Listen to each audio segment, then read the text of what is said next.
25 years ago, a young woman working the night shift at a gas station in South Carolina vanished into the darkness, disappearing without a trace, leaving her family utterly devastated and a community haunted.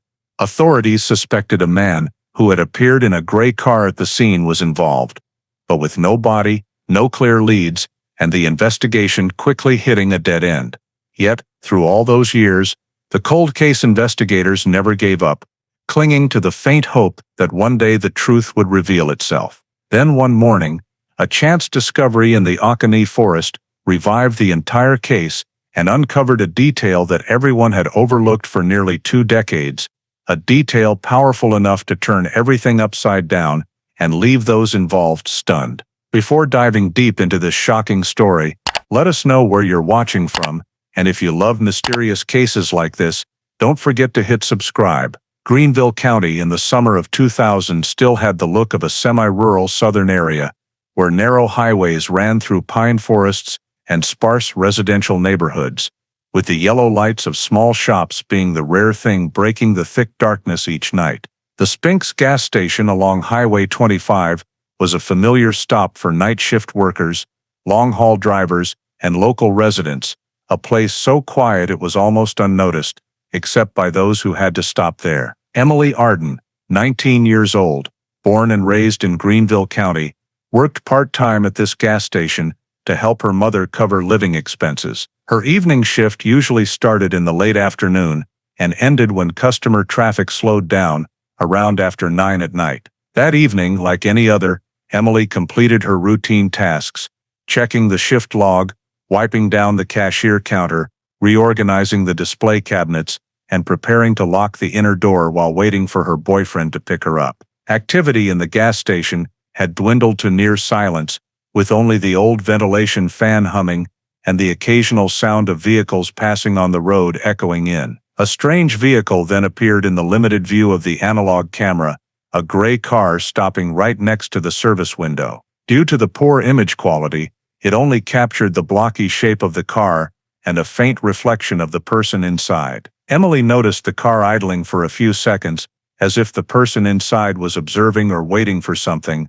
Then she stepped out from behind the counter, approached near the window, and then went fully outside the lighted area. It was unclear if she recognized the person in the car or was just performing her final service task, but her movements clearly showed proactive approach. She walked farther from the glass door, into the dark area, where the camera could no longer capture details. From that moment, Emily did not return to the cashier counter, did not continue the closing procedure as usual, and did not answer any calls. Her boyfriend, already on his way to pick her up, tried contacting her multiple times without success. The family, after hours of trying to reach Emily and getting no response from her or the gas station phone, began to sense clearly that something had gone beyond normal delay. That unusual silence, completely contrary to Emily's habits, made them decide not to wait another minute. They immediately called the local law enforcement agency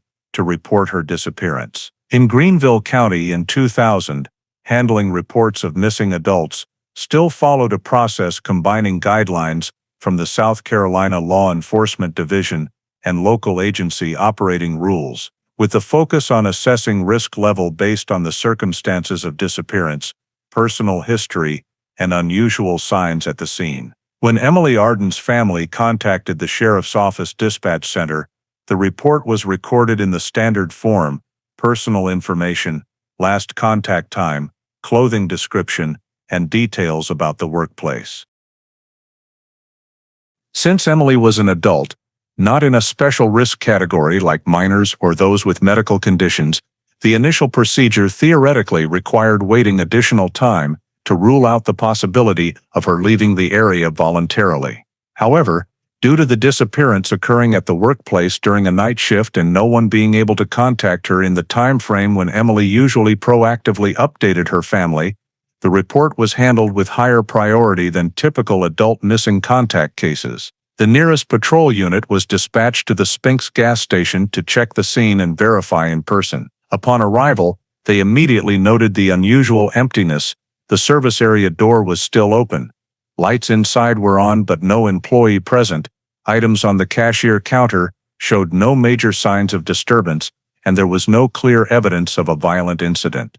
The initial report was drafted on-site, noting the time of discovering the victim's absence, the condition of equipment in the sales area doors, and the location of any remaining personal items. After documentation, the area was treated as a potential crime scene, and access was restricted to avoid altering or destroying possible evidence. Police set up temporary boundaries, required the gas station to suspend operations in the service counter area, and limited employee access to counter items. They examined floor surfaces, windows, and the area outside the awning for signs of unusual movement, skid marks, drag marks, or any foreign objects not typical of the gas station environment. Concurrently, the officer compiling the file requested the station manager provide the shift log, end-of-day transaction records, and any related sales activity documents from the time Emily was working. The shift log and end-of-day receipts were a crucial data source.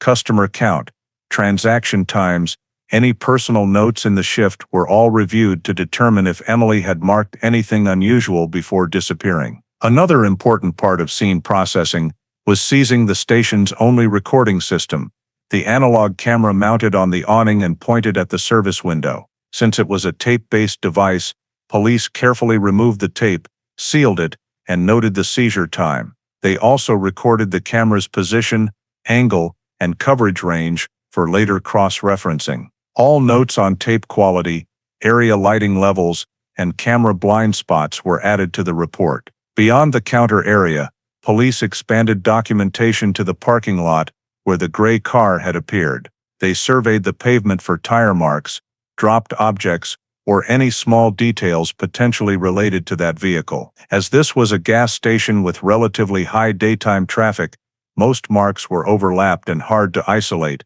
but all observations were recorded for usefulness evaluation. In the initial synthesis, law enforcement personnel had to quickly categorize information, data directly related to Emily in her final shift, data on customers in the hours closest to the disappearance, and data on the strange vehicle in the footage. Though no specific conclusions could yet be drawn from scene observations, they noted this was not a voluntary departure and showed no signs of a robbery or obvious violent conflict. The scene files, camera tape and work logs were sealed per procedure and transferred directly to the office for technical analysis. This was the first and most critical phase in reconstructing Emily's final minutes before she vanished. Right in the early hours of the next morning, the analog tape seized from the Spinks gas station, still fully sealed, was brought in by the lead investigator for review, beginning the image analysis process, despite full awareness of the inherent limitations of 2000-era recording technology. The station's camera system consisted of a single device using magnetic tape, with low resolution and negligible night vision capability. Captured images were often noisy, blurry, and lacking detail, especially outside the direct lighting of the awning lamps. Upon playback, frames of Emily's end-of-shift activities were fairly clear while she was right behind the counter, but everything became hard to analyze once she stepped outside the lighted area. The car in the footage could only be identified at a basic level, a hatchback or small sedan body, gray or silver, depending on reflection, with styling matching popular late 1990s models. Due to yellow lighting and low contrast, license plate, make, or door count could not be accurately determined. However, investigators noted a noteworthy feature: the taillights had a distinctive vertical layout, leading the analysis team to strongly suspect a 1998 2000 Ford Focus, which was quite common in the Greenville area at the time. Cross-referencing the car's stop time with when Emily left the counter, the team confirmed the vehicle's appearance coincided with Emily's final actions before vanishing.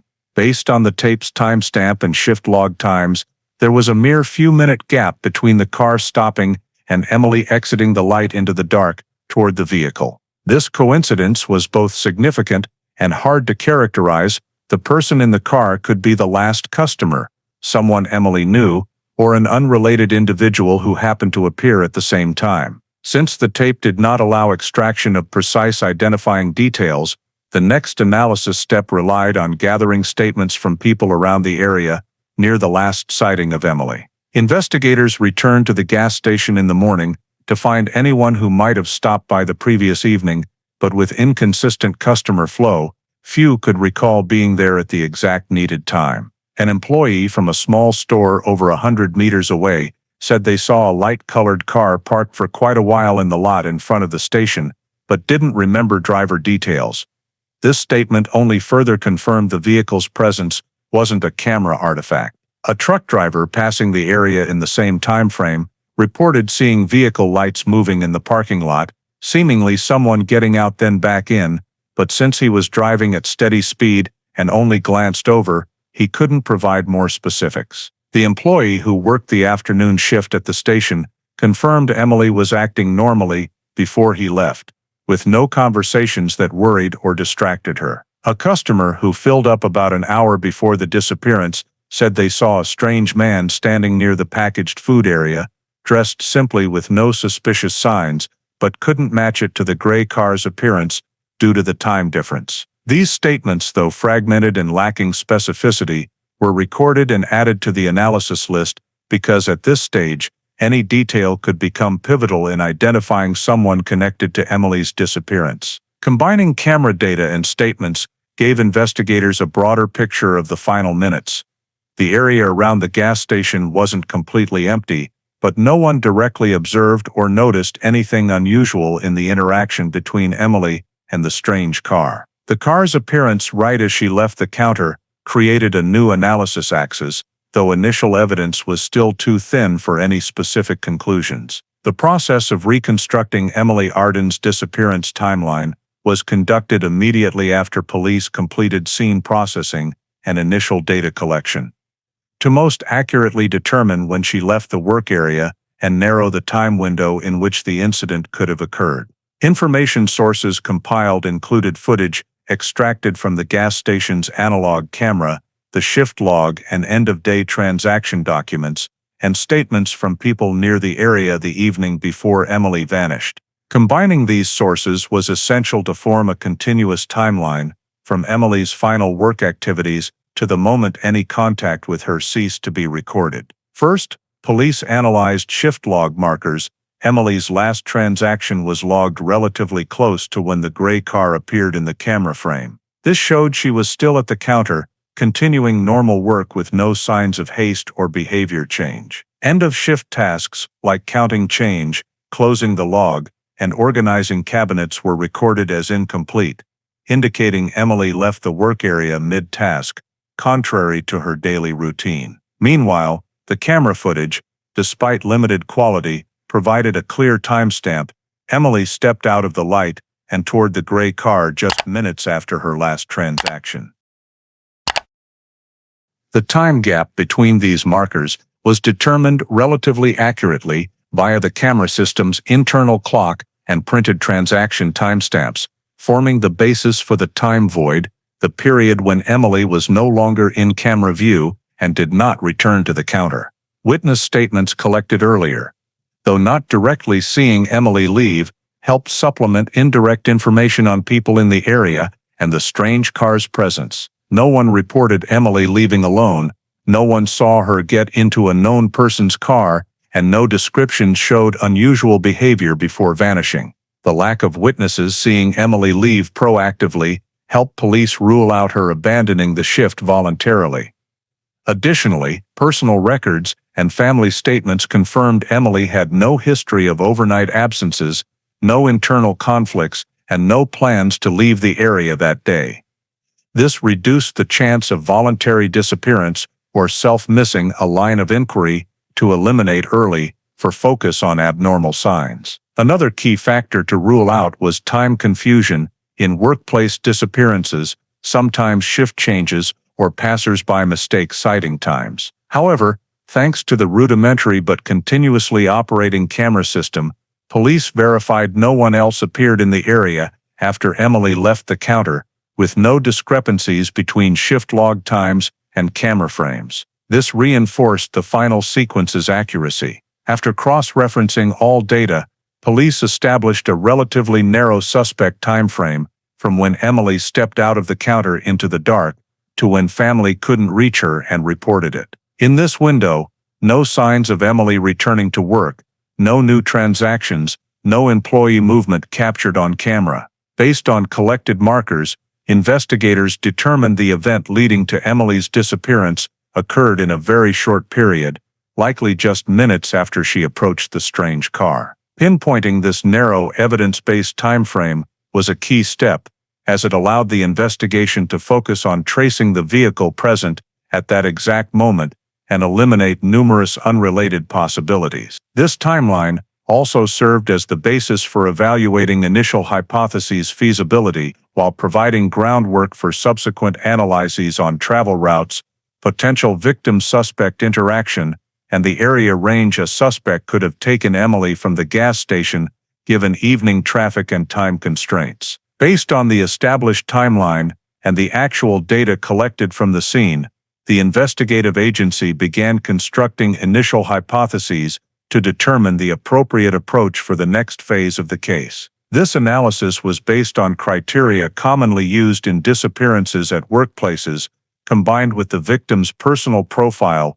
and surrounding environmental factors. The first hypothesis to consider was the possibility that Emily left her work position for personal reasons, meaning the disappearance was unrelated to criminal elements. However, the timestamps in the shift log, camera footage, and witness statements all indicated that she was in the process of ending her shift, but had not completed any procedures. Her personal belongings were still in place, Emily's car was not present at the station, and there were no signs that she had packed up to leave temporarily. Additionally, family statements confirmed that she had no history of leaving home without notice, no signs of abnormal psychological behavior in the recent days, and was planning normal personal activities. When cross-referencing these factors, police assessed the voluntary departure possibility as inconsistent with her behavior and actual circumstances, thereby eliminating this hypothesis from the primary list. The second hypothesis involved the possibility that Emily left her work position with another individual of her own volition. This was a hypothesis to consider in the early stage because some workplace disappearances had later been determined to involve acquaintances or friends of the victim. However, initial data did not support this line of analysis. The camera did not record the clear appearance of any acquaintance, no one entered the gas station to meet Emily before the time she disappeared, and family statements indicated that Emily had no plans to meet anyone after her shift except her boyfriend. Two key factors that placed this hypothesis at the uncertain level were the camera capturing her actively walking outside and approaching the strange vehicle, but the image was not clear enough to determine her attitude, while not completely ruling out the possibility that she recognized the person in the car. Nevertheless, in the absence of evidence showing Emily got into the car voluntarily, this hypothesis was not evaluated as the main direction, but was retained for comparison with any clues that might emerge later. The third hypothesis, and the central one in the initial investigation, involved the possibility that Emily was coerced or lured into the vehicle that appeared during the time she disappeared. Supporting data for this analysis included the timing match between the vehicle's appearance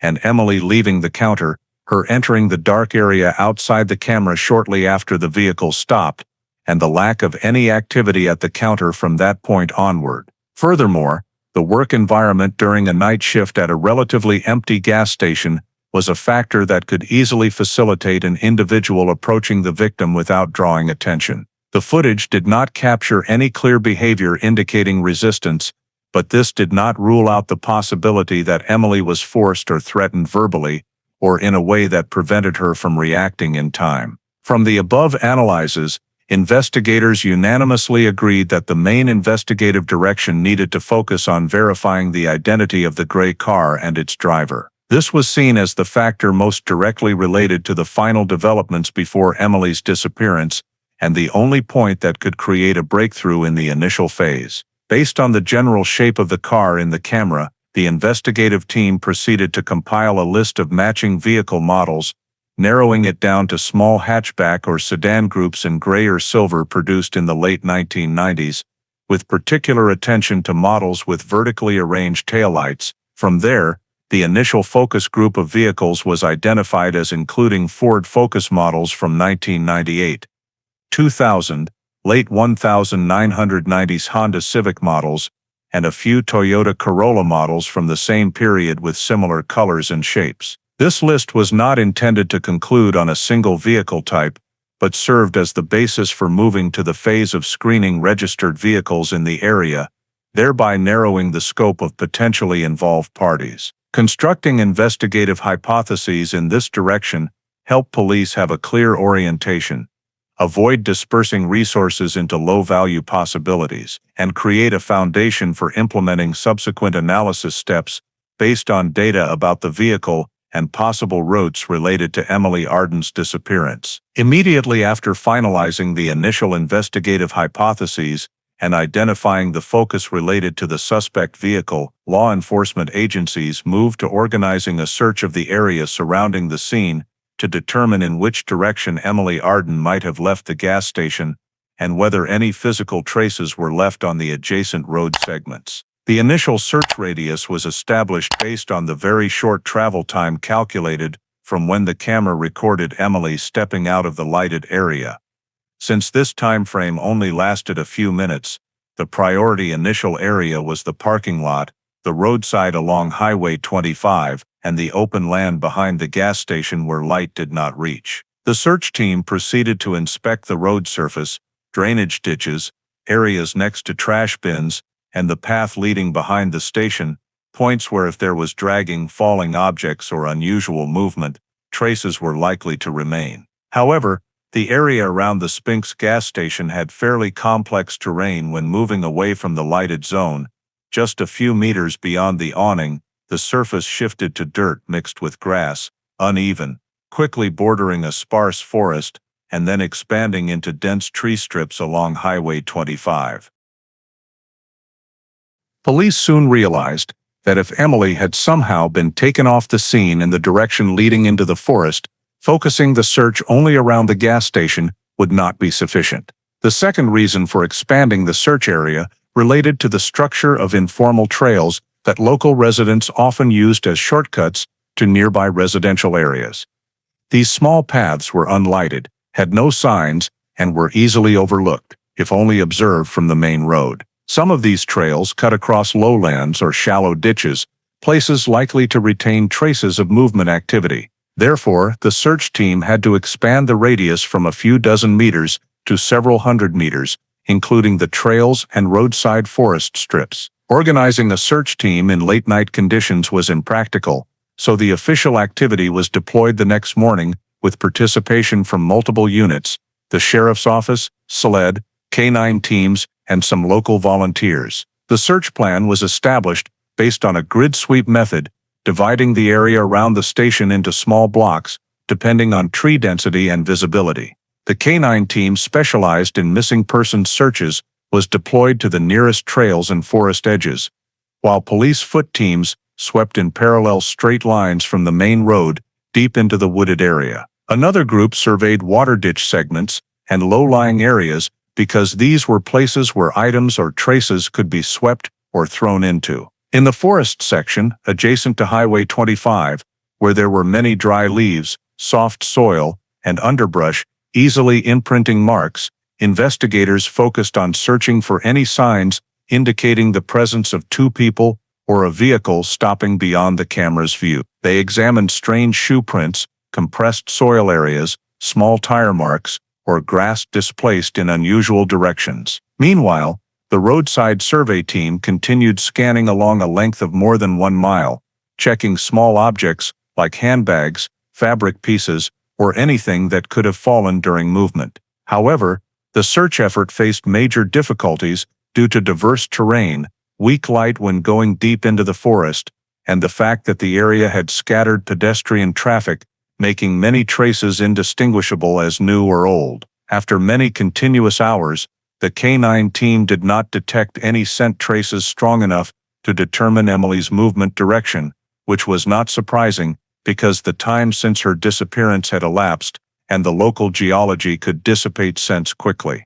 By the end of the day, the search radius was further expanded to side roads leading to nearby residential areas, but no signs emerged, indicating Emily had passed through or been taken through there. When the teams completed scanning the entire mapped area, the summary report noted that there was no physical evidence, no signs of struggle, no unusual movement traces, and no clues that could point to Emily's current location or the direction the perpetrator might have taken her. The lack of results in the first search wave further made the investigative agency aware of the case's complexity. If Emily was removed from the scene by vehicle, physical traces on the ground were very likely gone, and the investigative direction had to focus on the vehicle appearing in the camera, rather than waiting to find clues around the gas station. While the initial search did not yield clear results, new information from a resident in the Piedmont area created a significant shift for the investigative agency. This person reported that on the morning after Emily's disappearance, he discovered a woman's shoe lying near the edge of a dirt road connecting a sparsely populated residential area and a trail leading into the forest. Although not certain the shoe was related to the case, he noted that the color and style were quite similar to the image of the shoes Emily usually wore to work, which had been posted on flyers distributed by the family that morning. Police immediately went to the location indicated by the resident, documented the surrounding context, and proceeded to recover the item according to proper evidence sealing procedures. The shoe was found lying off to one side of the path, with half the sole sunk into the soft soil due to the previous night's rain shower, covered with dry leaves and some mud, indicating it had been there for at least a few hours. Importantly, the discovery area was not too far from the Spinks gas station if traveling by vehicle, but it was unlikely Emily could have walked to this position herself in the short time right after leaving the service counter. After recovery, police compared the item with descriptions from the family and images of Emily wearing shoes in previous work shifts. Although not absolutely confirmable, the style, size, and color matched significantly with the pair owned by Emily. The discovery location of the shoe was thoroughly analyzed because it was a key factor in assessing the victim's possible movement. The dirt road where the shoe was found was a route rarely used at night, mainly for local residents taking shortcuts during the day. The terrain there showed no clear signs of prolonged walking or struggling, but the damp soil and small skid marks on the surface led investigators to consider the possibility that the shoe fell during hasty movement or being dragged through the area. Police checked the area within a radius of several dozen meters around the discovery point for additional accompanying items like the other shoe, clothing, handbag, or any personal belongings, but found nothing more.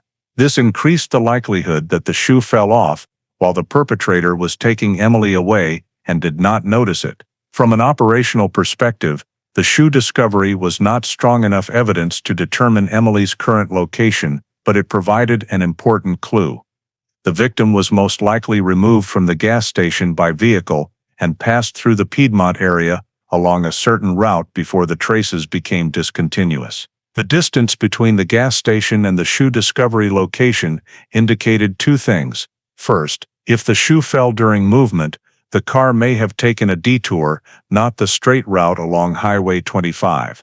Second, this aligned with the tendency of many perpetrators to choose side roads or dirt roads to minimize attention when moving with a victim. From an investigative angle, the shoe became the first truly valuable piece of evidence, not only because it matched the family's description, but also because the discovery location provided additional data not present in the camera footage. The preliminary report concluded that Emily was most likely not near the gas station area right after disappearing, and there were no signs she left the scene on foot by herself. Instead, the existing factors, including the short time frame, the appearance of the strange car, and the evidence dropped on the dirt road, all supported the hypothesis that Emily was taken away from the gas station by vehicle in a direction not the main road within a short time after vanishing from the camera. In the context where the initial search yielded no signs of the victim still being near the station,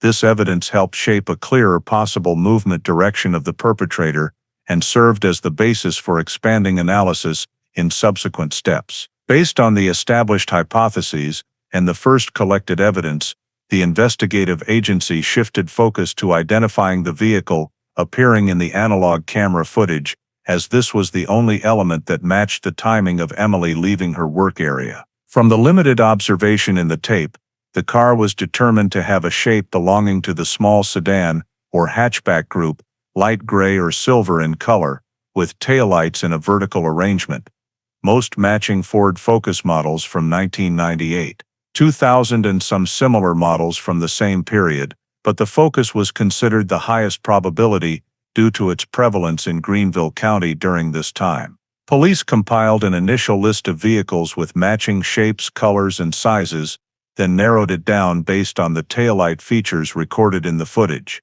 The final vehicle list included Ford Focus, Honda Civic, and Toyota Corolla, but the investigative team prioritized the Focus due to the distinctive design of the early models, closely resembling the captured image. From this list, the next step was to retrieve vehicle registration data through South Carolina's Department of Motor Vehicles. However, in 2000, this process was still largely manual, without automated search systems by geometric features or color like later digitized databases. Investigators had to submit written requests for the DMV to filter registered vehicles in the Greenville area and adjacent counties according to criteria matching model, gray or silver color, 1998, 2000 years. The results returned a list including more than 36 vehicles, among which 11 were Ford Focus models registered or rented for use in the week of the incident. This list was further narrowed by cross-referencing the time and location where the owner or renter could have appeared near the Spinks gas station on the night Emily disappeared. Personal vehicle data only allowed verification of the owner, not definitively who was using it at the specific time. But in the case of rental vehicles, the renter's information, pickup time, and rental duration were clearly recorded. For this reason, the investigative team shifted to focusing on rental vehicles, which were easier to trace routes. From records of rental companies in the region, a 1999 gray Ford Focus was identified as having been rented on the day of the incident by an individual named Daniel Riker. This information was immediately entered into the investigative file because the rental time closely matched Emily's night shift. Notably, the car was returned just 1 day later, fitting a short-term movement pattern, unlike rentals for long trips. However, the most noteworthy point was not the rental duration, but that Riker did not provide a specific reason for renting the car in the initial records, which forced police to consider the possibility that this vehicle was related to the disappearance. Nevertheless, at this stage, information about Riker was only an administrative lead,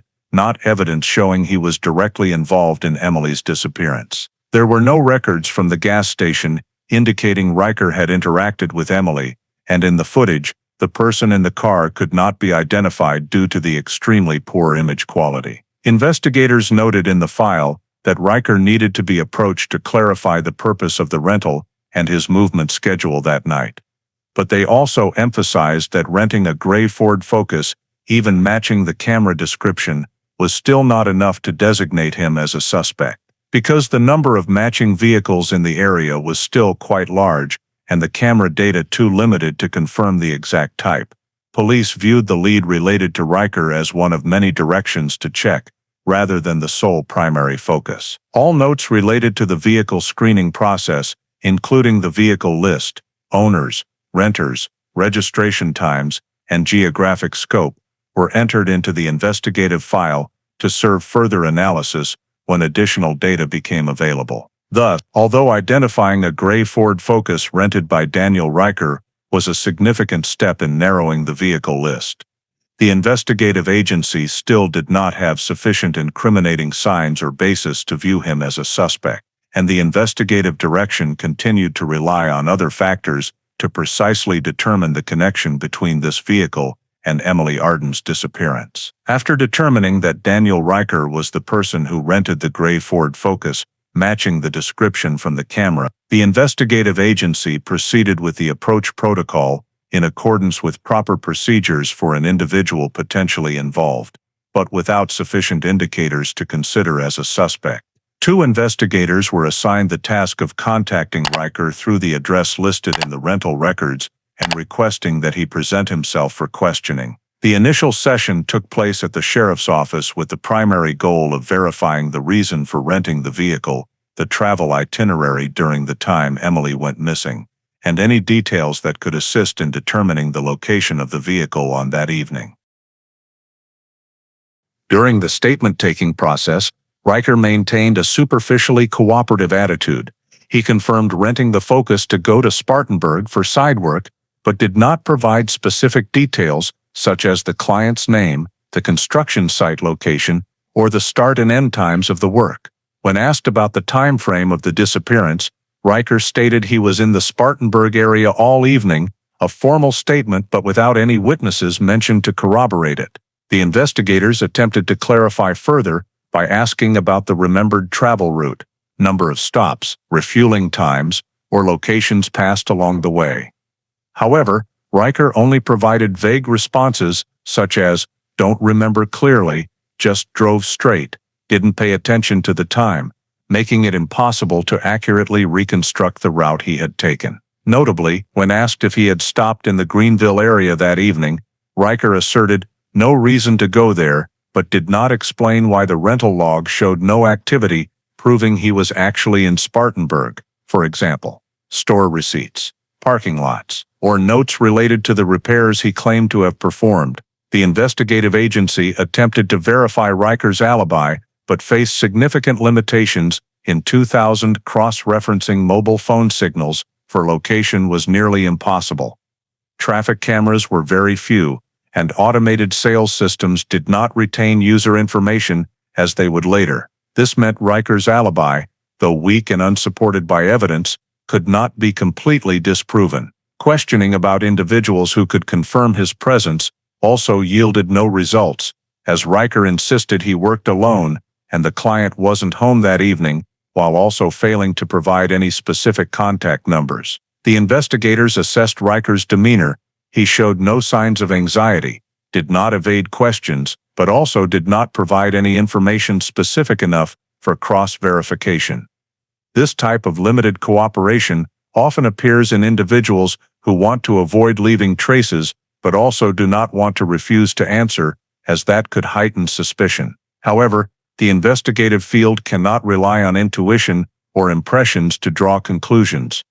All evaluations must be based on verifiable data. After the session, the records were entered into the report, showing that Riker's statement lacked reliability due to the absence of corroborating factors, but there were no clear contradictions between his answers and the information the police currently held. The vehicle he rented matched the camera description, but given the camera's extreme blurriness, this did not create strong enough inculpatory value. There were no witnesses who saw Riker at the gas station, nor any data indicating he had prior contact with Emily. Although the investigators questioned the plausibility of Riker's story, they had no physical or legal evidence to detain him for further questioning or to shift to interrogation under criminal suspicion. The ability to request a search of the rented vehicle or Riker's personal property was also limited, as there were no direct criminal indicators linking him. Therefore, after completing the session, the investigative agency was forced to conclude that there was no legal basis to continue detaining Riker or to consider him a primary suspect. His name was only noted in the file as an individual to be re-evaluated if new leads emerged. The fact that the session with Daniel Riker did not yield a breakthrough forced the investigative agency to return to field data and re-examine the entire geographic scope related to Emily Arden's disappearance. In the process of analyzing environmental factors and possible movement directions of the suspect vehicle, investigators noted that the Oconee forest area and the vicinity of Lake Jocassee had many characteristics suitable for a route. The perpetrator might choose to avoid main traffic arteries. This was an area with vast terrain, numerous unmarked trails, dirt roads connecting Piedmont, Salem, and deeper forest sections, along with low population density, limited lighting, and minimal oversight by public traffic systems. Additionally, the location where the shoe was found in Piedmont provided a clear hint. The route the perpetrator took was highly likely along the axis moving toward Oconee Forest in a north-northwest direction, rather than returning to main roads leading back to Greenville. This was a critical basis for police to consider expanding the search area, because if the shoe was evidence dropped during movement, logic suggested the perpetrator continued taking Emily farther away without stopping in the residential area. With this basis, a second search force was established, including units from the sheriff's office, sled search teams, professional K-9 units, and support from volunteer rescue organizations experienced in searching for victims in complex terrain. The topographic map of the area was divided into multiple sectors, focusing first on points accessible by vehicle and trails that could be used for quick nighttime movement. Due to the vast size of Oconee Forest and areas around Lake Jockasee, the command group had to establish priorities based on three factors: distance from the shoe discovery point, the vehicle's ability to enter without crossing overly harsh terrain, and the frequency of use of those trails by local residents. Search teams were divided by routes, each route covering horizontally or vertically within forest sectors, using strip search methods to maximize the detection of small traces such as torn fabric, personal items, soil disturbance, or remaining marks on bushes. The K-9 team was redeployed, but time pressure limited the effectiveness of scent tracking due to the natural environment. High daytime temperatures, humid terrain, and multi-layered vegetation caused scents to dissipate quickly, making it difficult for service dogs to follow any clear scent trails. Meanwhile, another group was assigned to survey water areas and lowlands along Lake Jockasee, where small items could typically fall or be swept in. This work required boating along the lake shore and observing water collection points, but due to seasonal water level changes and many deep sections, it was nearly impossible to determine any location likely to contain evidence related to the disappearance. Dirt roads leading to the lake were also thoroughly checked for tire tracks, but since the search timing did not match the surface conditions on the night Emily went missing, traces had been altered or erased by traffic and weather. To ensure no critical area was missed, the investigative team also checked spontaneous vehicle stops, empty lots often used for turning around or temporary parking, and intersections between trails and forest roads. Any point where the perpetrator might have stopped was evaluated for signs such as compressed soil, broken grass, tire marks, not aligning with normal traffic direction. However, as in the first search, no area showed clear signs that Emily had been present or passed through. Some scattered objects were noted, but all determined unrelated to the case, mostly trash left by passers-by or tourists. The failure to find additional evidence also reflected the specifics of the Oconee forest terrain: expansive, hard to segment, with high vegetation cover, making small traces easily concealed within 24 hours. The search force later expanded another mile north of the main trail, while checking intersections between forest roads and less used routes, but still found no signs leading to Emily. The summary report of the second search noted that although the area was surveyed according to proper methods with participation from specialized units, no evidence or signs were found to indicate the next movement direction or the victim's final location. This led the investigative force to conclude that if Emily had been taken toward Oconee Forest or Lake Jockasee, the perpetrator might have moved deeper into much harder to access areas or chosen a completely different route outside the scope of the first two searches. Thus, despite expanding the scope and using multiple support techniques, the second search still yielded no results, and the case continued to lack the direct leads necessary to determine a more specific investigative direction. After two expanded searches and many days analyzing available data sources without any signs of progress, the investigative agency entered a phase of synthesizing and evaluating all information related to Emily Arden's disappearance to determine if any feasible handling directions could still be implemented in the active investigation phase. The synthesis report, compiled from scene records, analog camera footage, shift logs, witness statements, and search results, showed the overall picture of the case remained nearly unchanged from the initial days. Emily was last seen leaving the service counter area to approach a strange vehicle, then did not reappear, with no data recording her movement. The only evidence recovered, a shoe, only indicated the victim likely passed through the Piedmont area, but did not specify how, voluntarily or by force, and provided no further information on the subsequent movement direction. The major limitations in the case were clearly listed. First, no body or any direct evidence proving Emily was in danger at the time of disappearance. This kept the case legally in the undetermined missing persons category, rather than qualifying for a clear criminal investigation. Second, no DNA samples or biological evidence recovered from the scene that could link to a specific perpetrator. The gas station camera was too blurry to identify the license plate or driver's appearance, and the shoe discovery location provided no biological traces of value. Third, no strong witnesses.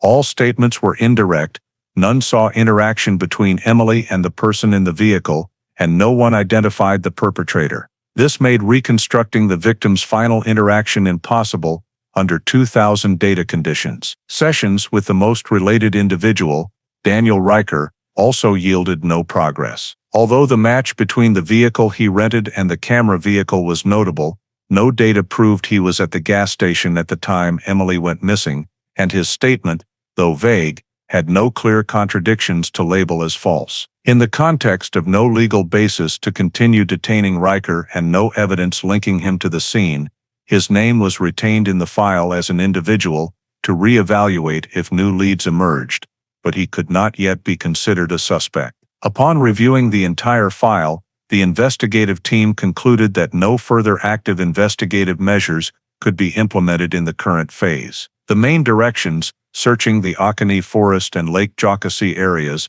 screening matching vehicles, cross-referencing statements with field data, had all been executed to the maximum possible with 2000-2001 technical capabilities and resources. Due to no new leads, and the passage of time making potential traces increasingly hard to collect, the case could not continue in active investigation status. The Temporary Investigation Conclusion Report, prepared in early 2002, determined that Emily Arden's case remained unsolved, with insufficient data to classify as a specific criminal case and insufficient basis to expand search manpower further. With this assessment, the file was officially transferred to the Greenville County Cold Case Unit per protocol for missing persons cases without progress lasting over a year. The file was sealed along with all collected evidence, accompanied by a recommendation that the case be re-evaluated in the future when additional analysis technology or new leads arise. 3 years after Emily Arden's file was transferred to the Cold Case Unit,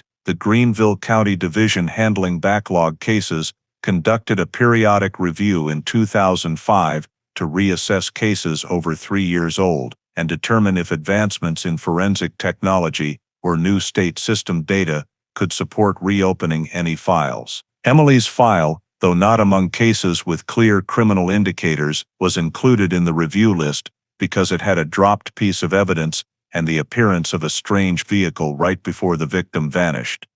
Factors the review process considered potentially triggering re-examination if technical context improved.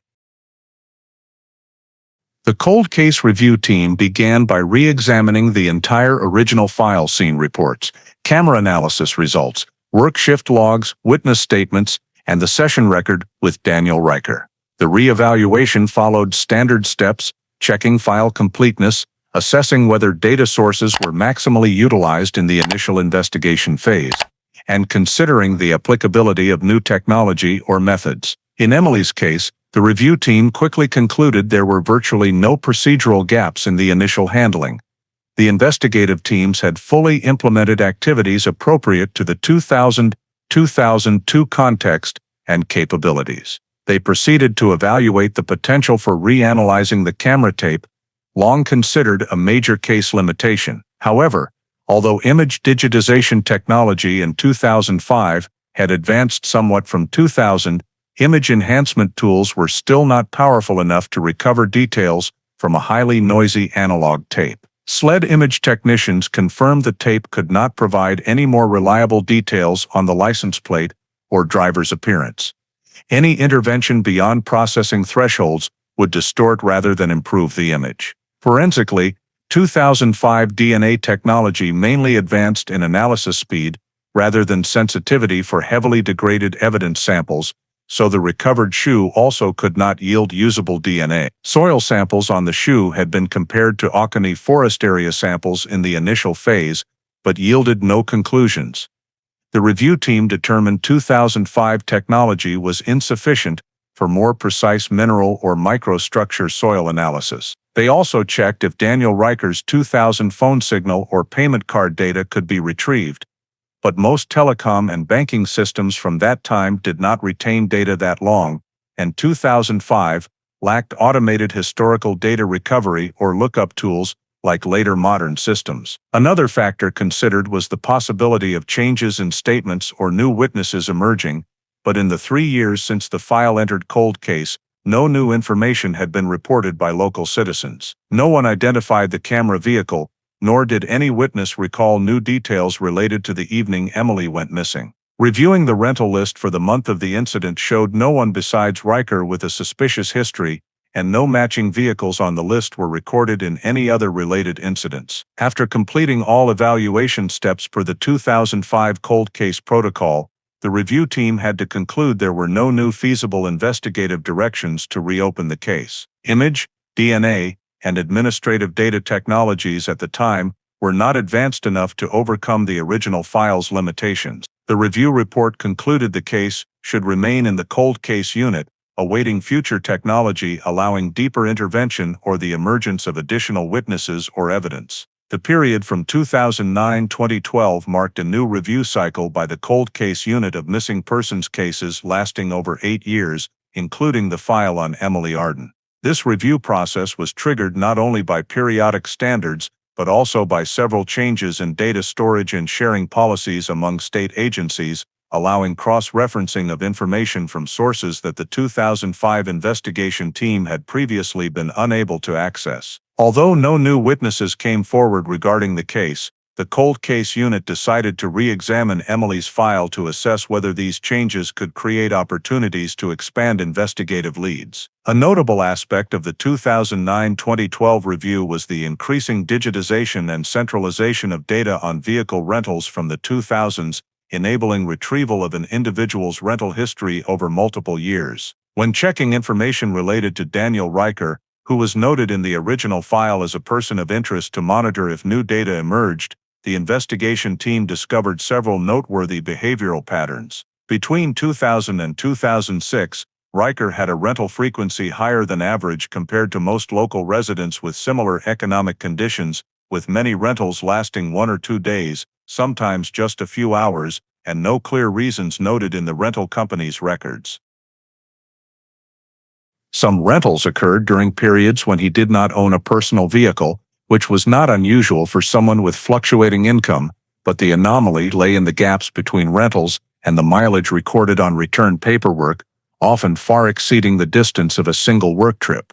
The cold case unit assessed that these patterns did not prove criminal activity, but indicated atypical mobility, consistent with the initial assessment that Riker could have been present in various areas during the rental periods, including remote forests and trails. However, the digitized data still lacked essential details, such as exact routes, stop times, or lists of visited locations, as vehicle tracking technology and transaction storage practices at the time did not provide this level of detail. The cold case unit also reviewed whether any other incidents in the area or neighboring counties shared similarities with Emily's case during Riker's rental periods, but no notable matches were found. No other missing persons were reported along the same routes or areas associated with Riker's movements throughout the time he appeared in the rental data. When cross-referencing the multi-year rental chain with Riker's income levels, the review team noted that his spending on rentals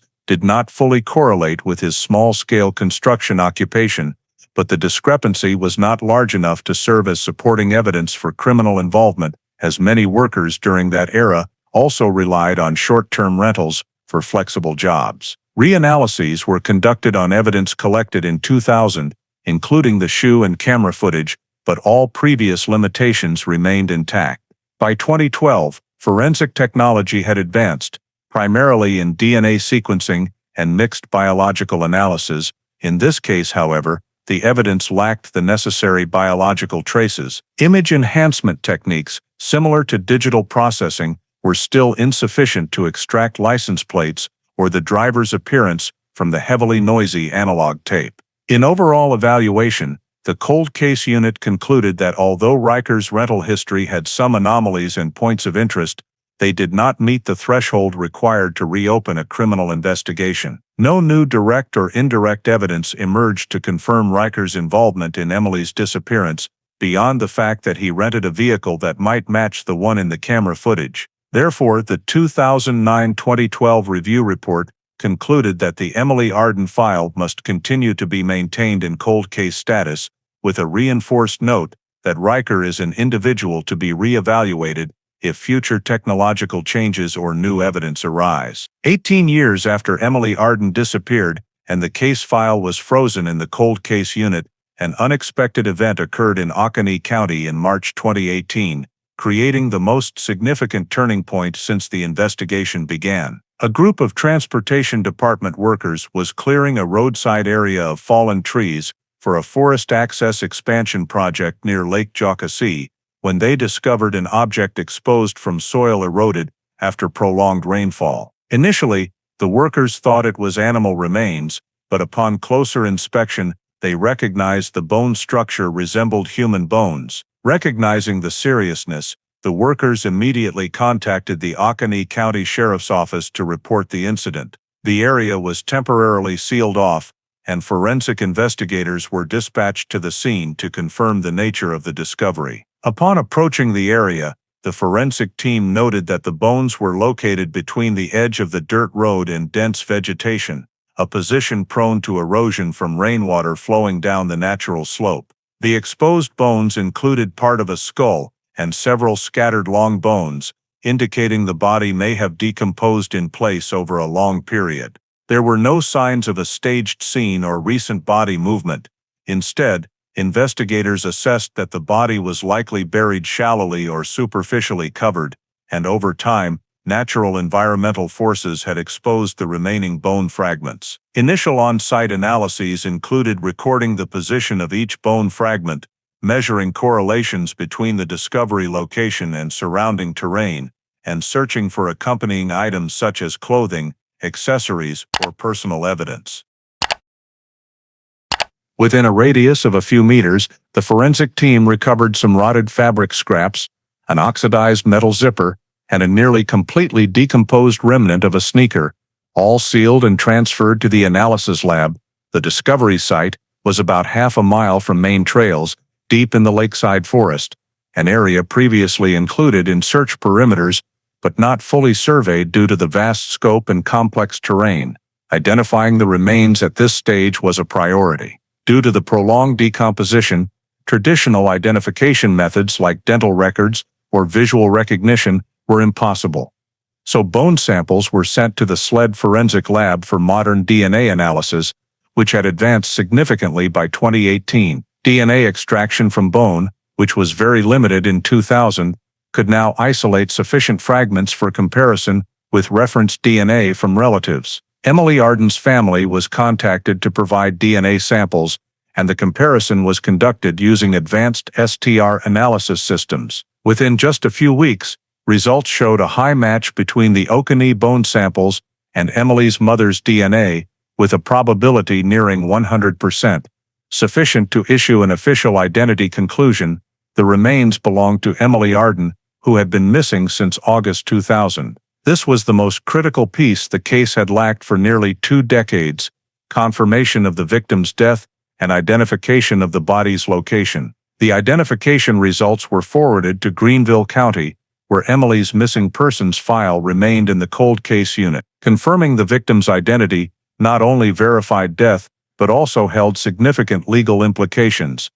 The case shifted from missing under unclear circumstances to death requiring investigation, thereby allowing reopening under criminal investigation protocols. An interagency meeting between the Greenville County Sheriff's Office, SLED, and the State Forensic Office was held to re-evaluate the entire case context in light of the new discovery. The Oconee County report was added to the file, including precise coordinates of the body discovery, bone condition, accompanying items, and preliminary analysis of the body's environmental exposure time. From this, the evaluation panel agreed that the remains discovery was a game-changing factor, fully meeting criteria to restart the investigation, which had previously been impossible due to lack of biological data and undetermined victim status. With this conclusion, the Emily Arden file was officially reopened in 2018, ending nearly 16 years in cold case status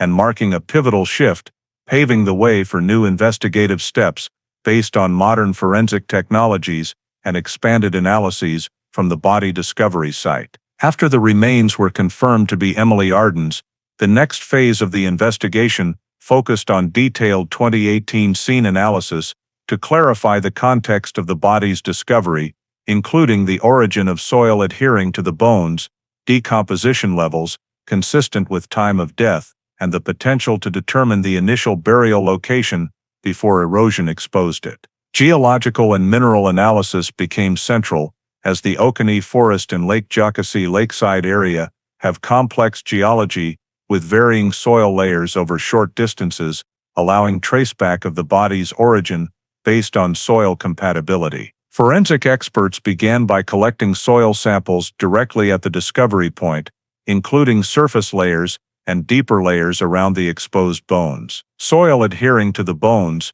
rotted fabric scraps, and accompanying items was also sampled for comparison. Initial particle composition analyses showed high ratios of minerals like quartz, feldspar, and mica, characteristic of weathered granite soil in the Oconee Forest, but notably, the color and moisture of the soil on the bones did not fully match the surface soil at the erosion site. The darker color and finer particle structure of the bone-adhering soil suggested the body was initially buried in a deeper layer, about 20 to 40 centimeters below the surface, where compression and moisture were more stable. This aligned with the hypothesis of relatively shallow burial, not the deep, deliberate digging typical in highly prepared disposals.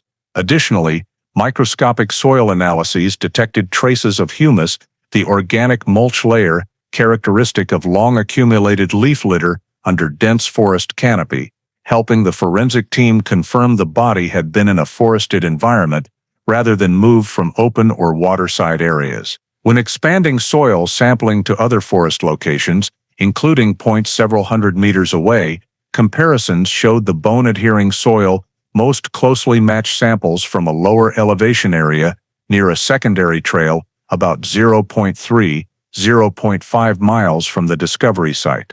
That area had relatively thick soil and was covered by years of accumulated leaf litter, creating an environment more closely matching the body soil than the erosion site where the remains were found. This led to the conclusion that the body may have been placed or buried at a higher position, and over time, due to rain, wind, and the natural slope of the Oconee Forest, some bones were washed down to the 2018 discovery location. The forensic team then conducted additional weathering analysis on bone fragments, assessing water and soil erosion levels, along with surface color changes, to estimate years of natural exposure. Weathering signs matched decomposition over 15 to 18 years, closely aligning with Emily's 2000 disappearance timeline. This reinforced the hypothesis that the body was placed or buried in the Oconee Forest area shortly after Emily vanished and had remained there for nearly 2 decades undisturbed.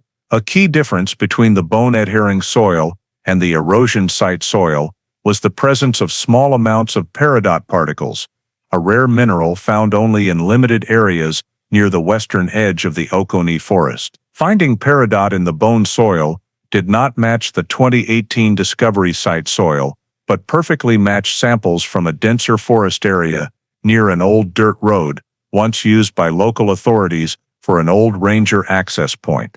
This was a significant clue, indicating the body may have been initially buried deeper in the forest, with erosion pushing only part of the remains toward the roadside where workers found them. From the geological analysis, the investigation team delineated an optimal suspect area with a radius of about 500–700 meters, located between two old trails and a seldom-used dirt path leading deep into the Oconee forest. This area fully matched the body soil characteristics: moderately high humidity, thick humus layer, high leaf litter density, and presence of signature minerals. Additionally, the location was relatively secluded, with low traffic, easily accessible by vehicle at night if the perpetrator was familiar with the terrain and wanted to dispose of the body in a remote spot without deep digging. Establishing the suspect area, based on geological analysis, allowed the investigation team to reasonably conclude that Emily's body was not randomly abandoned near the discovery site, but had been in the Oconee forest from the start. Although there was no direct evidence of who buried the body, delineating the matching environment provided a basis to re-evaluate possible travel routes on the night Emily disappeared, while supplying a critical foundation for deploying new investigative steps to link the Oconee forest site with prior vehicle data, witnesses, and historical case information. After analyzing the 2018 crime scene and pinpointing the suspect area in Oconee Forest, the investigative agency moved to the next critical step, re-evaluating all evidence collected in 2000 using modern forensic techniques that were unavailable at the time. At the center of this process was the use of touch DNA technology and advanced microfiber analysis, two tools capable of extracting value from evidence that seemed useless after nearly 2 decades. The first item re-examined was the shoe found in Piedmont during the initial days of the investigation. In 2000, efforts to extract DNA from the shoe yielded no results because the technology then was not sensitive enough to detect small or washed-away biological traces. In 2018, touch DNA, the technique of collecting residual skin cells from contact surfaces, allowed the forensic team to perform far more detailed procedures. Scrapings were taken from the shoe's insole, the inner upper, and the area where the foot bones would directly contact.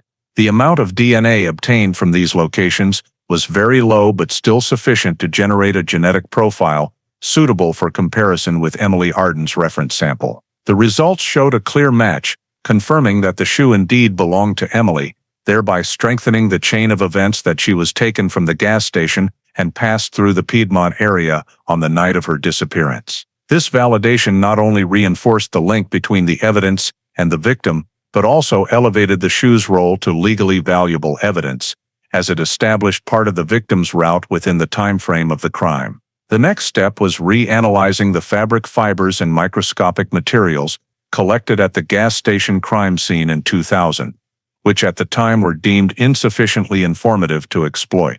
Among the stored evidence was a small group of gray microfibers recovered from the edge of the service area door, the spot Emily stepped over as she walked toward the vehicle. In 2000, these fibers could not be attributed to any specific material due to limited spectroscopic equipment. But in 2018, fiber analysis technology using FTIR and material spectrum comparison determined that these fibers were polyester blended with nylon, commonly used in the floor mats of 1998. 2000 Ford Focus models. This match could not be considered coincidental, as the weave pattern and material composition of Focus car mats from that period had a very distinctive structure not common in other vehicles in the same segment. The analysis results were sent to SLED's Vehicle Forensics Lab, where experts confirmed that the microfiber spectrum perfectly matched the type of carpeting in first-generation Ford Focus vehicles. This led to the conclusion that the vehicle captured on camera at the gas station, previously identified as a late 1990s Ford Focus, likely had direct contact with the exit area where Emily stood before disappearing. This result created a crucial forensic bridge between the crime scene and the suspect vehicle type, beyond prior reliance on observing the car's shape in analog footage. Additionally, The forensic team reanalyzed the decayed fabric fragments found near the remains in Oconee County. Some of these fragments were identified as belonging to the clothing Emily wore during her last shift. Notably, a portion of the fibers in these fragments showed a combination of polycotton and synthetic fibers with traces of the same material as the microfibers collected from the gas station. Although this did not directly prove that Emily's body had contact with the car mat at the final scene, it bolstered the likelihood that her movement was connected to the suspect vehicle. From a legal perspective, the new analyses created a much more seamless evidence system than in 2000. In the summary report, the Forensics Division listed 1. The shoe identified via touch DNA as Emily's. 2. Microfibers from the gas station matching 1998. 2000 Ford Focus car mat material. 3. The discovery location of the remains and soil samples consistent with the pinpointed suspect area. 4. Fabric fragments at the Oconee scene not contradicting Emily's clothing on the day of disappearance. These factors, when combined, showed that the evidence chain was no longer fragmented as before, but had become a logical system usable in criminal investigation. Most importantly, the shift in the legal status of the evidence, samples once deemed valueless in 2000, such as microfibers, adhered soil, trace DNA, now became weighty evidence, presentable as reliable forensic data in the case file. The investigative team concluded that thanks to modern forensic technology, the entire old evidence from the case now surpassed the threshold to be reconsidered from a criminal perspective. This opened the possibility of linking the evidence to the suspect vehicle and its driver, while creating a solid legal foundation to continue reconstructing Emily's journey on the night of her disappearance, based on the new analysis results. After the old evidence was reanalyzed using 2018 techniques and created a strong enough legal data chain, the investigation immediately turned back to a figure who appeared in the 2000 file but could not be examined further due to lack of proof: Daniel Riker. This time, the reinvestigation was no longer based on Riker's vague statements, but on expanded data retrieval capabilities, something impossible in 2000 but now feasible through digitization and storage of financial data, fuel transactions, and rental car records in federal systems. The team began by requesting payment card companies and regional convenience store chains to provide 2000 transaction data retained per regulations after historical records were digitized. Although most transactions from that era had been deleted under initial retention policies, some large chains still kept microfilm copies for accounting purposes, and it was from here that the first clue emerged. A microfilm copy recorded a card transaction on the day Emily disappeared, showing a payment card linked to Riker used at a convenience store just a few miles from the Spinks gas station, within the time frame Riker had claimed he was in Spartanburg. This immediately undermined the credibility of most of his 2000 statements. When comparing this transaction to the 2018 digitized rental car information, investigators found the transaction timestamp matched the period when the vehicle was recorded as moving in southern Greenville County, per the mileage log upon return. The rental record showed total mileage significantly higher than the distance for a simple Spartanburg side job trip as Riker claimed.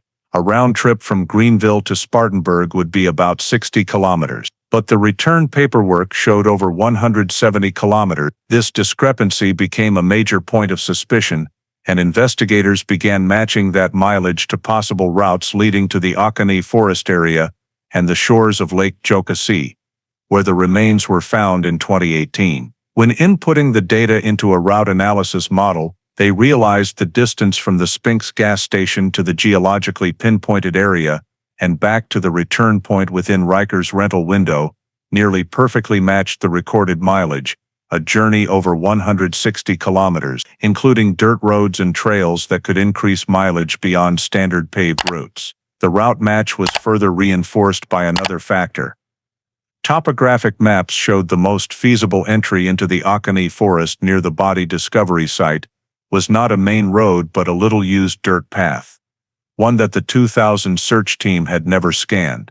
This perfectly fit the possibility that the perpetrator chose a low trace route to avoid detection. Retrieving fuel card records from major Greenville County stations, the team discovered a transaction matching Riker's card number on the evening of Emily's disappearance at a gas station about 6 kilometers from Spinks, timed 30 to 50 minutes after the camera captured Emily leaving the counter area.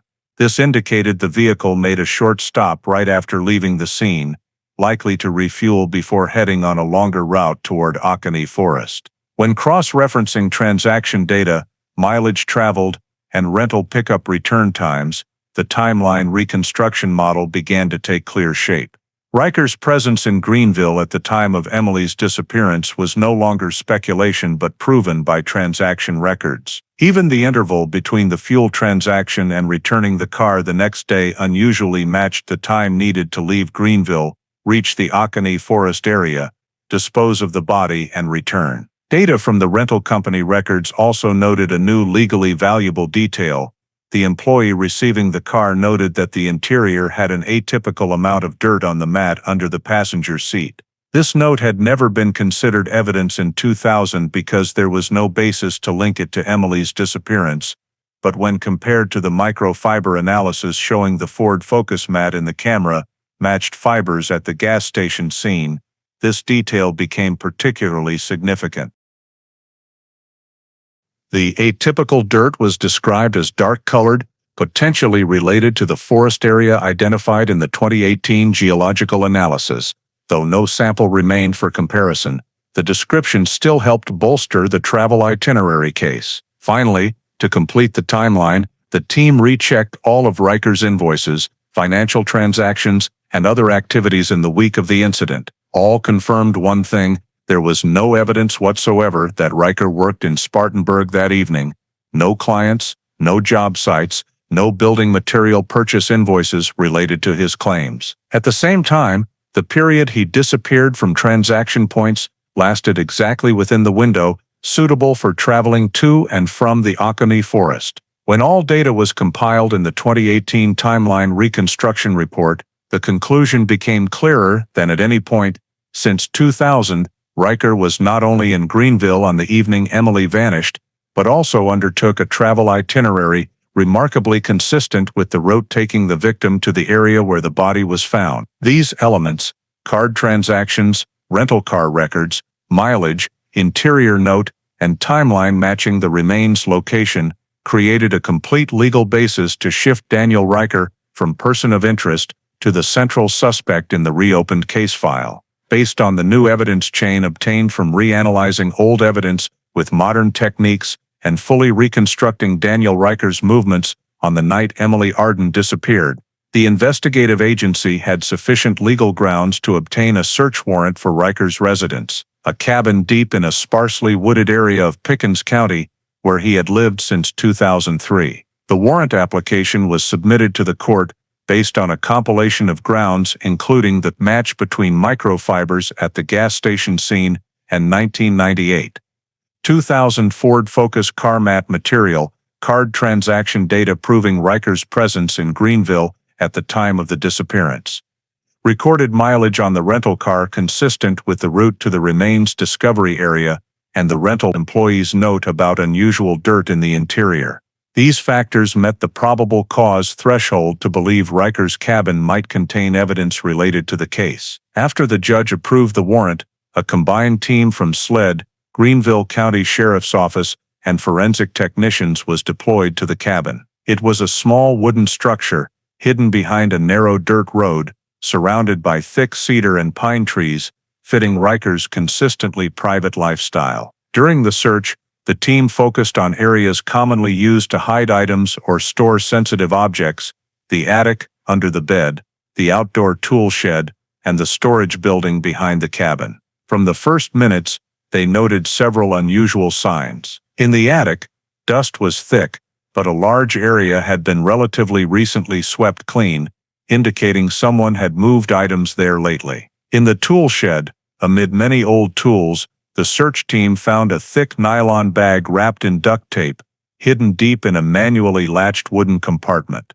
Inside the nylon bag were several key pieces of evidence that investigators did not expect to still exist after nearly 2 decades. The first item was an old paper map of Oconee Forest and the Lake Jockasee shoreline area, with multiple fresh creases and 3 pencil-marked points. One of the marked points coincided with the area where Emily's remains were discovered in 2018, while the other 2 were in deeper forest locations, places the previous investigative team had never expanded to. The second item was a set of old toll receipts from 2000 from a nearby toll station west of Greenville. Riker keeping toll receipts was not unusual for someone who retained paperwork, but the date printed on the receipts was exactly the day Emily disappeared, and the timestamp matched the 2018 reconstructed travel timeline data.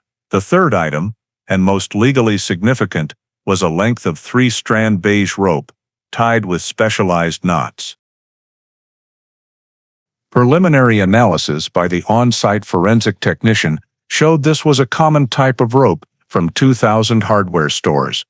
But the knots were double half-hitch style, matching the description of indentations on some fabric pieces found near Emily's remains. Though rope is a common item, the coincidence between the knot type and the scene evidence marks created a vital link between Riker's cabin and the victim's body. However, the most decisive evidence was in a small wooden box hidden under a cabin floorboard.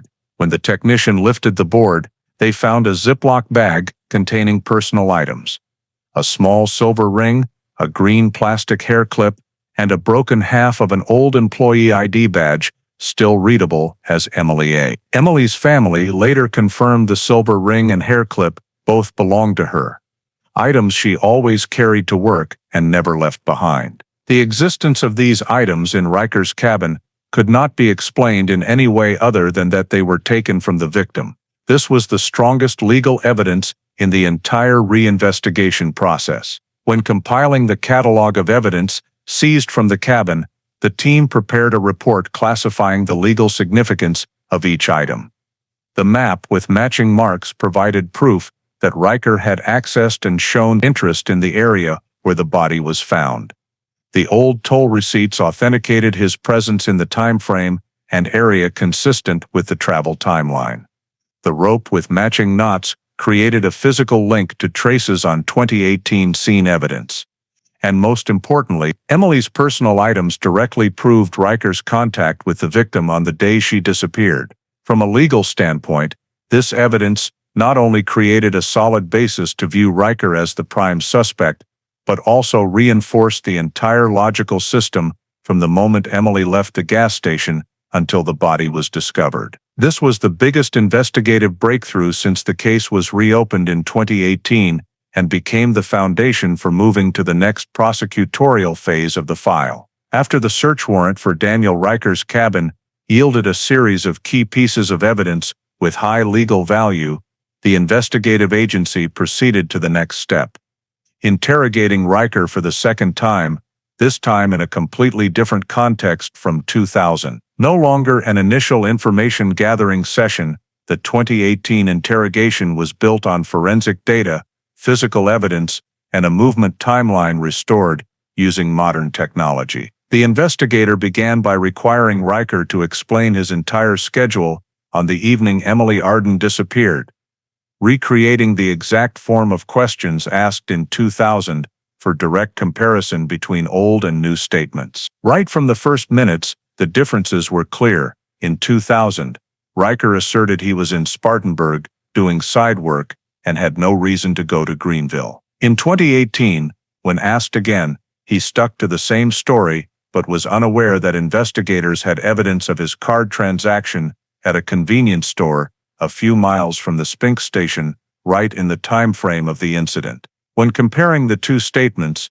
the investigator pointed out that Riker's new statement repeated the original old statement verbatim but added no verifiable details, indicating an intentional maintenance of an unverifiable narrative. When asked about the gray Ford Focus rented on the day Emily vanished, Riker continued to claim he only used the car for work but could not provide any client names. The investigator presented a printout of the microfilm receipt, proving Riker's card was used in Greenville at the exact time he claimed to be in Spartanburg. Riker appeared confused, but still insisted, "I don't remember clearly." and maybe someone used my card. However, this detail was quickly refuted when the investigator produced the signature record on the receipt matching Riker's signature on the rental contract.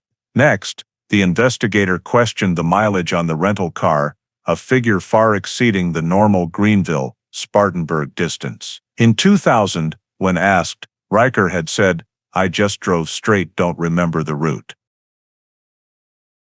In 2018, his answer was nearly identical. But this time, the investigator presented a comparison table of possible routes in that time frame, along with distance analysis showing the total mileage matched almost exactly with a trip to the Oconee forest area where Emily's remains were found. Faced with undeniable numbers, Riker continued to deny ever going to the forest area, but offered no reasonable explanation for the mileage discrepancy. As the interrogation shifted to the evidence seized from the cabin, the pressure on Riker increased noticeably. The investigator placed an old Oconee map on the table, pointing to 3 marked points, one of which coincided with the location where Emily's body was found. Riker refused to admit marking the map, but the pencil marks and marking style were consistent with other notes found in the cabin. The investigator continued with an old toll receipt matching the date and time in the timeline. Riker claimed, "I keep random papers, but keeping a toll receipt for 18 years offered no reasonable explanation." When asked about the rope, Riker denied using it for any illegal purpose, but the investigator pointed out that the double half-hitch knot was not a common knot in ordinary civilian situations. Finally, the interrogation reached its pivotal point when the investigator placed the wooden box found under the cabin floor on the table, opened it, and revealed a silver ring, hair clip, and piece of Emily's employee badge, personal items her family confirmed she had on the day she disappeared. This was the only part of the interrogation that visibly rattled Riker. He avoided eye contact, shifted posture repeatedly, and tried to claim, "I don't know how those things got into my cabin." But that explanation held almost no value when weighed against the entire chain of evidence. The investigator reminded him that in 2000, Riker stated, "I don't know Emily, never met her, yet her personal items were found in his cabin for nearly 2 decades. The contradiction between the 2000 statement and the present was no longer a mere logical inconsistency, but a key factor showing Riker intentionally provided false information in both periods. To ensure interrogation transparency, the investigator continued asking about the possibility of others entering the cabin. However, Riker himself had affirmed for years that the cabin had no one else coming and going. This answer circled back to choke his self-defense argument. When assessing relevance based on new evidence, the investigative team determined that 1. Cabin evidence directly connected Riker to the victim. 2. The map and marks matching the remains location reinforced his familiarity with the area. 3. The toll receipt and transaction data placed Riker in Greenville during the disappearance time frame. 4. Mileage and interior car notes indicated contact with the Oconee forest area, and 5. Fibers at the gas station matched the Ford Focus carpet, the car Riker rented on the day of the incident. All these factors combined created a tightly logical system with no part explainable in an innocent direction. Riker continued to deny involvement in Emily Arden's disappearance and death, but the 2018 interrogation shifted him from someone outside investigative reach for nearly 2 decades to the center of the case, a suspect with full legal linkage, based on all the new data the team recovered after the file was reopened. Following the 2018 interrogation and the series of evidence seized from Daniel Riker's cabin, the investigative agency entered the most critical phase of the case reopening process, finalizing the prosecution file. This phase required connecting all the disparate evidence threads collected from 2000 to 2018 into a unified legal structure, strong enough to convince the prosecutor and the court. To achieve this, the investigative team divided all data into 4 main axes: forensic timeline, cabin evidence, and rental car transaction data. Each axis was analyzed separately, then merged according to the case's logical progression. The forensic axis included touch DNA results on the shoe, fiber analysis at the gas station matching the Ford Focus carpet from 1998, 2000 models, soil and mineral analysis on the remains, showing the body had lain in the Oconee forest for nearly 2 decades, and matches between cabin materials and scene evidence. All these factors proved that 1. Emily left the gas station on the evening of the incident. 2. Was taken through the Piedmont area. 3. Had been in a vehicle like a gray Ford Focus. 4. Was brought into the Oconee forest that same night. The timeline axis was based on Riker's card transaction data at a convenience store a few miles from the gas station, rental car mileage logs, rental, return times, and route comparison data. The reconstructed timeline showed Riker was in Greenville at the time of Emily's disappearance, traveled a route matching the distance to the remains location, and returned the car the next morning. This was a coherent timeline with no gaps, reasonably explained by Riker's statements. The cabin evidence axis included the Oconee forest map marked at the exact remains location, a toll receipt from the incident date, a rope segment with knots matching scene indentations, and a wooden box containing Emily's personal items, including a ring, hair clip, and employee badge fragment. These items held extremely high legal value because they not only proved direct contact between Riker and the victim, but also showed his preparation or familiarity with the area where the body was discovered. Finally, the rental car data axis reinforced the entire evidence structure. Riker rented the exact model matching the camera description, had no reasonable reason for renting, mileage matched the route to Oconee, and rental staff notes about unusual dirt in the interior matched the suspected area's geology. When all axes were placed side by side, the investigative team built an overall case theory. On the evening of the incident, Riker drove the gray Ford Focus to the Spinks gas station, approached Emily as she ended her shift. After luring or forcing her into the car, he left the station, took a back road through Piedmont, where the shoe was left behind, then continued to bring the victim into the Oconee forest. Based on rope characteristics and found evidence, Emily was likely restrained and died that night. Riker then shallowly buried the body in a sparse forest area near an old trail, where it decomposed for nearly 18 years before being exposed by erosion. This case theory was viewed by the prosecutor as the foundation for determining appropriate charges: murder, kidnapping, tampering with evidence, and abuse of a corpse. Based on the physical evidence chain linking from the gas station scene to Riker's cabin, the prosecutor argued the file had sufficient basis for presentation to court as the highest-level criminal prosecution. In the file preparation phase, investigators cross-checked all documents to ensure every event was supported by at least one direct or indirect piece of evidence. All interrogation transcripts, transaction data, forensic analysis results, maps, and cabin evidence were sealed and presented in logical groups. Scene Movement's Disposal Act resided direct related evidence. Once all evidence threads were unified, the prosecutor signed the official document requesting an arrest warrant for Daniel Riker on the above charges. The court approved the arrest warrant based on the severity of the allegations and full legal basis, marking the transition from a nearly 2-decade investigation to the criminal litigation phase, where Riker was no longer a person of interest but the official defendant in the Emily Arden case. The trial of Daniel Riker took place nearly 2 decades after Emily Arden's disappearance, with the prosecution file prepared based on an evidence structure systematized into 3 main groups: forensic line, timeline line, and indirect, direct cabin evidence. In the opening, the prosecutor presented how the entire case was reconstructed using modern technology, emphasizing that despite the years past, stored evidence and digitized data allowed rebuilding the victim's final journey, determining time, vehicle, movement direction, and the defendant's disposal acts.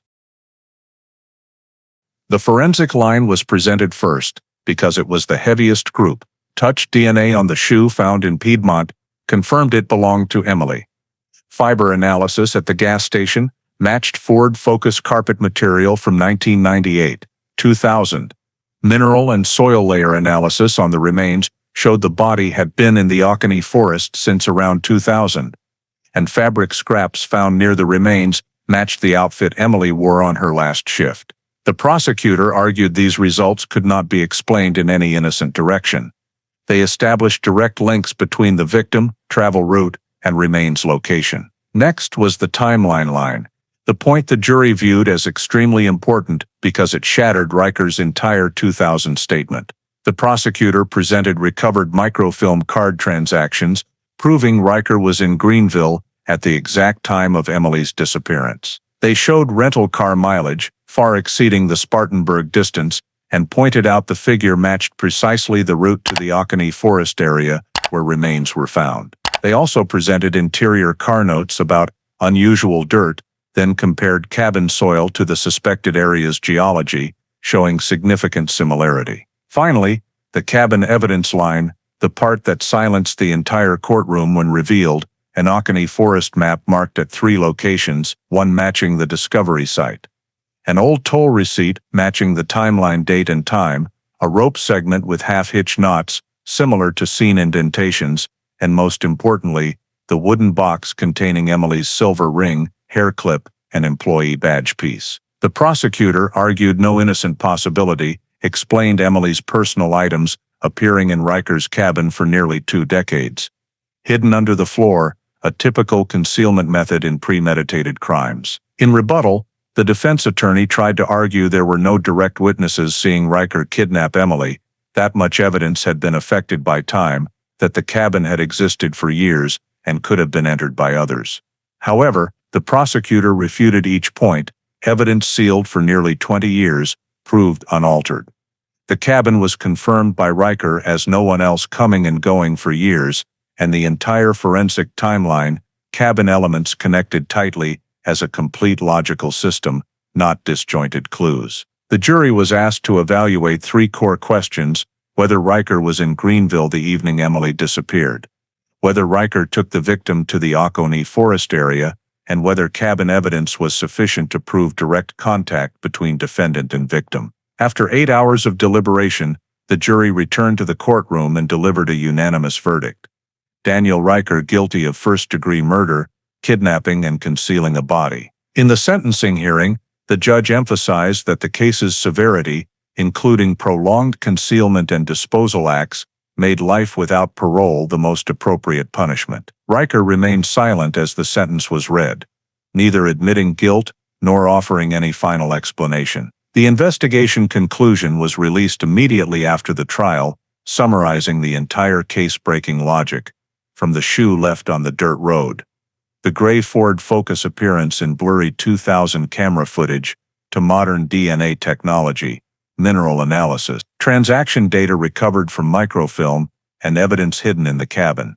The file was evaluated as a major professional achievement by the Cold Case Unit.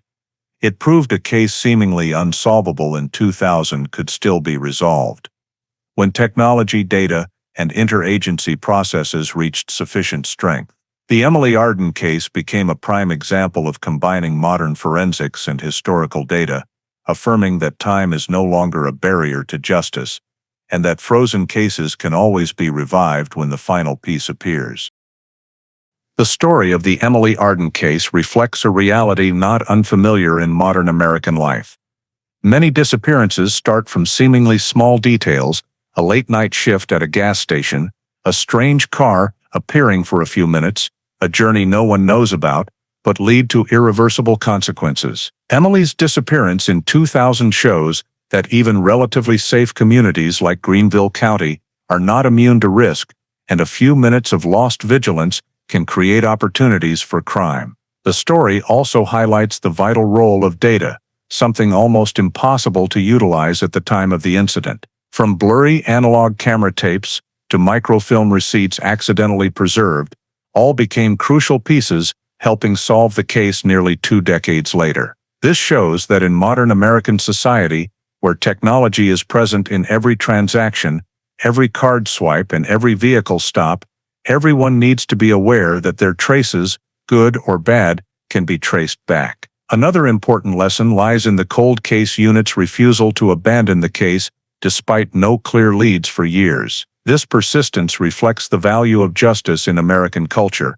No case is too old to ignore, and every victim deserves the truth. It reminds us that in life, when facing prolonged difficulties, persistence, and the ability to leverage new tools can open solutions that previously seemed non-existent. Finally, Emily's story reminds every individual, especially those working late or alone, to proactively protect themselves, update locations with family, avoid approaching strange vehicles when no one else is around, and prioritize safety over politeness. In modern society, sometimes these small habits are what prevent tragedies no one wants. Thank you for following the nearly 2-decade case-breaking journey of the Emily Arden case. If you want to continue joining stories of in-depth investigations like this, don't forget to subscribe to the channel. See you in the next video, where we'll continue exploring how justice is found, even when time seems to have obscured all traces.